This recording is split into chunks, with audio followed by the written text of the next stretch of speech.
ನಾವೆಲ್ಲ ಒಂದೇ ಕುಲವನ್ನ. ಅಜ್ಜನ ಮಾತುಗಳ್ರಿ ಇವೆಲ್ಲ. ಇಂತಹ ಅಜ್ಜನ ಬಗ್ಗೆ ಒಂದಷ್ಟು ಜನ ಸೋಷಿಯಲ್ ಮೀಡಿಯಾ ಕಮೆಂಟ್ ಬಾಕ್ಸ್ ನೊಳಗೆ ಹೊಡೆದಾಡು ಮೂರ್ಖರು ಹೇಳ್ತಾರ ಅಜ್ಜ ಜಾತಿವಾದ ಮಾಡ್ತಾನಂತ ಹೇಳಿ. ಹೋಗಿ ಕಣ್ಣೀರಿಯನ್ನು ನೋಡ್ಬೇರಿ. 2 ದಿನ 3 ದಿನ ಅಲ್ಲ, ನೀವು ವಾರಾನುವಾರ ಅಲ್ಲೇ ಕೂರ್ತರು ಅಜ್ಜ ಮಾಡ್ತಕ್ಕಂತ 50% ಅಲ್ಲ 5% ಕೆಲಸ ನಿಮ್ಮ ಕೈಲಿಂದ ಮಾಡಕ್ ಆಗಂಗಿಲ್ಲ. ಹೆಮ್ಮೆಯಿಂದ ಹೇಳ್ತೇನೋ, ಯಾವ ಒಬ್ಬ ರಾಜಕಾರಣಿ ಕೈಲಿ ಮಾಡದೇ ಇರ್ತಕ್ಕಂಥ ಕೆಲಸ ನಮ್ಮ ಅಜ್ಜ ಕಣ್ಣೀರಿ ಅಜ್ಜ ಮಾಡಕತ್ತಾನೆ ಇವತ್ತಿನ ದಿನ. ಅಂತಹ ಒಂದು ನಾನು ಯಾವತ್ತೂ ಹೇಳುವಂಗ, ಯಾವುದಕ್ಕೂ ಕಾಲಾಯ ತಸ್ಮೈ ನಮಃ, ಕಾಲ ಅನ್ನೋದು ಉತ್ತರವನ್ನ ಕೊಡ್ತದ. ಅದಕ್ಕ ಯಾರ್ಯಾರಿಗೆ ಯಾವಾಗ ಕಾಲ ಉತ್ತರವನ್ನ ನೀಡಬೇಕೋ ಅವಾಗ ಕಾಲ ಉತ್ತರವನ್ನ ನೀಡ್ಯದ. ಒಂದು ದೃಷ್ಟಾಂತದ ಮೊನ್ನೆ ಸೋಷಿಯಲ್ ಮೀಡಿಯಾ ಒಳಗೆ ಬಹಳ ಹರಿದಾಡಿತ್ತು, ನೀವೆಲ್ಲರೂ ನೋಡಿರ್ಬೋದು. ಒಂದು ಊರೊಳಗ 10 ಜನ ಇರ್ತಾರ. ಒಂದು ಊರೊಳಗ 10 ಜನ ಮಹಾನುಭಾವಿಗಳು ಇರ್ತಾರ. 10 ಜನ ಏನ್ ಮಾಡಿರ್ತಾರ, ದೇಶದ ಪ್ರವಾಸವನ್ನ ತೆಗೆದಿರ್ತಾರ.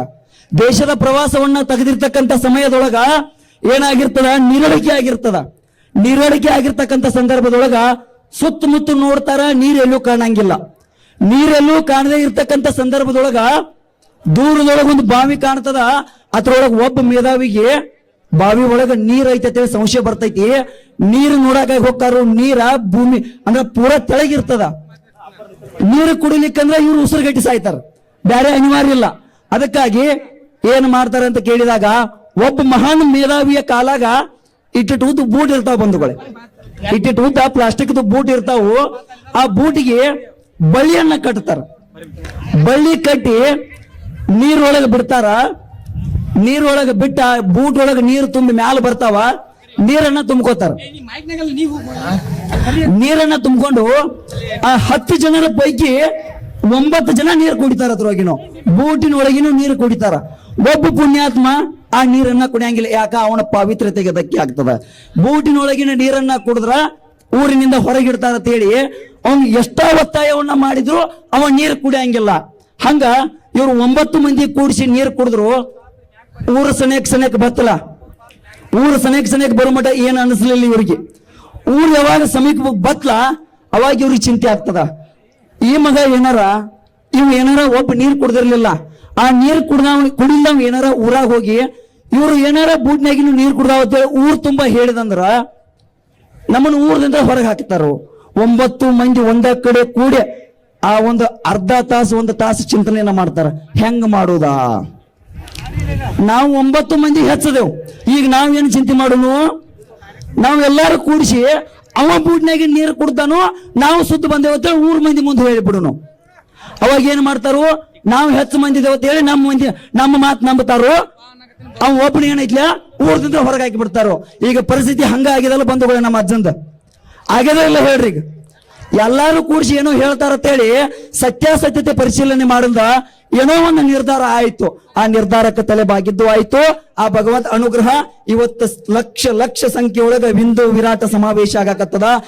ಇದು ಯಾರ್ಯಾರ ಷಡ್ಯಂತ್ರ ಐತಿ, ಯಾರ್ಯಾರ ಕುತಂತ್ರ ಇತ್ತ, ಯಾರ್ಯಾರ ಓಲೈಕೆ ಆಗಾಕತ್ತಿತ್ತ ಅವ್ರೆಲ್ಲರಿಗೂ ತಕ್ಕನಾಗಿರ್ತಕ್ಕಂಥ ಉತ್ತರ ಪರಮ ಪೂಜ್ಯರು ಬ್ಯಾರೆ ಯಾರು ಅಲ್ಲ. ಕಣ್ಣಿಗೆ ಕಾಣದೇ ಇರ್ತಕ್ಕಂಥ ಭಗವಂತ ಗುಡಿ ಒಳಗಿರ್ಬಹುದು, ನಮಗ ಕಾಣ್ತಕ್ಕಂಥ ಭಗವಂತ ಇವತ್ತಿನ ದಿನ ನಮ್ಮ ಮಧ್ಯೆ ಉಪಸ್ಥಿತನಿದ್ದಾನ. ಕಣ್ಣೇರಿಯ ಪರಮ ಪೂಜ್ಯರ ರೂಪದೊಳಗಂತಕ್ಕಂಥ ಮಾತು. ಅದಕ್ಕಾಗಿ ನಮ್ಮ ಒಂದು ಆಯೋಜಕರ ಕರೆಗೆ ಹೋಗೊಟ್ಟು ಇವತ್ತಿನ ದಿನ ಏನು ಎಲ್ಲರೂ ವಿಶೇಷವಾಗಿ ಆಗಮಿಸಿದ್ದೀರಿ, ನಿಮ್ಮೆಲ್ಲರಿಗೂ ಕೂಡ ಕಣ್ಣೇರಿ ಅಜ್ಜನ ಬಳಗದ ವತಿಯಿಂದ ಅನಂತ ಧನ್ಯವಾದಗಳನ್ನ ಅರ್ಪಿಸ್ತೇವೆ. ಇಷ್ಟು ದಿನ ಆಡಿದ್ದ ಆಟ ಇನ್ನು ಮುಂದೆ ಆಡೋದು ಪಂದ್ಯಾಟ ಅನ್ನೋ ಮಾತು ಏನೈತಲ್ಲ, ಆ ತರನ ಹಾಗೆ ಇನ್ನು ಮುಂದೆ ಯಾರ್ಯಾರ ಧರ್ಮಕ್ಕೆ ಧಕ್ಕೆ ಬರುವಂತ ಮಾತು ಮಾತಾಡ್ರಂದ್ರ ಅದಕ್ಕೆ ನನ್ನಂತ ಯುವಕರು ತಯಾರಾಗಿ ನಿಂತಾರೋ. ಮೊನ್ನೆಯ ದಿನ ಯಾವ ವ್ಯಕ್ತಿ ನಾವು ಪೂಜಿಸ್ತಕ್ಕಂತ ಲಕ್ಷ್ಮೀ ದೇವಿಗೆ ಜೂಲಿ ಲಕ್ಷ್ಮಿ ಅಂತ ಕರೆದಿದ್ನಲ್ಲ, ಯಾವ ವ್ಯಕ್ತಿ ಮನೆಯೊಳಗಿರ್ತಕ್ಕಂಥ ಫೋಟೋವನ್ನ ತೆಗೆದುಗಿ ಅಂದಿದ್ನ, ನನ್ನ ಮನೆಯೊಳಗಿರ್ತಕ್ಕಂಥ ಫೋಟೋ ತೆಗೆದುಗಿ ಅಂದಿದ್ದ, ನಾನ ಸ್ವತಃ ಪೊಲೀಸ್ ಸ್ಟೇಷನ್ ಹೋಗಿ ಆ ವ್ಯಕ್ತಿಗೆ ನನ್ನ ತಾಲೂಕಿಗೆ ಬರುವಂಗಿಲ್ಲ ನಿರ್ಬಂಧ ಹಾಕಿರತ್ತೇವೆ ಅಪ್ಲಿಕೇಶನ್ ಕೊಟ್ಟು ಬಂದೇನು. ಹಂಗ ನೀವೆಲ್ಲರೂ ತಯಾರಾಗಬೇಕಂತೇಳಿ ಒಂದು ವಿನಂತಿಯನ್ನ ಮಾಡ್ಕೊಳ್ತೇನೆ. ಯಾವತ್ತಿನ ದಿನ ನಮ್ಮ ಹಿಂದೂಗಳ ಧ್ವನಿ ಒಟ್ಟಿಗೂಡ್ತದ, ಅವತ್ತಿನ ದಿನ ದೇಶ ದ್ರೋಹಿಗಳಿಗೆ ಧರ್ಮ ದ್ರೋಹಿಗಳಿಗೆ ಈ ನೆಲದೊಳಗೆ ಜಾಗ ಇರಂಗಿಲ್ಲ. ಇದನ್ನ ನಾವು ಅರ್ಥ ಮಾಡ್ಕೊಳ್ಳೋಣ. ಈಗ ಜೋರಾಗಿರ್ತಕ್ಕಂಥ ಜಯಘೋಷವನ್ನ ಹೇಳೋಣ. ಭಾರತ್ ಮಾತಾ ಕಿ ಜೈ ಶ್ರೀರಾಮ್, ಜೈ ಶ್ರೀರಾಮ್. ಪರಮ ಪೂಜ್ಯ ಅದೃಶ್ಯಕಾರ ಸಿದ್ದೇಶ್ವರ ಮಹಾಸ್ವಾಮೀಜಿಗಳಿಗೆ ಜೈ. ಪರಮ ಪೂಜ್ಯರಿಗೆ ಜೈ. ಧನ್ಯವಾದಗಳು. ಒಂದೆರಡು ಮಾತುಗಳನ್ನ ಎಚ್ ಬಿ ಪರೀಟ್ ಅವರು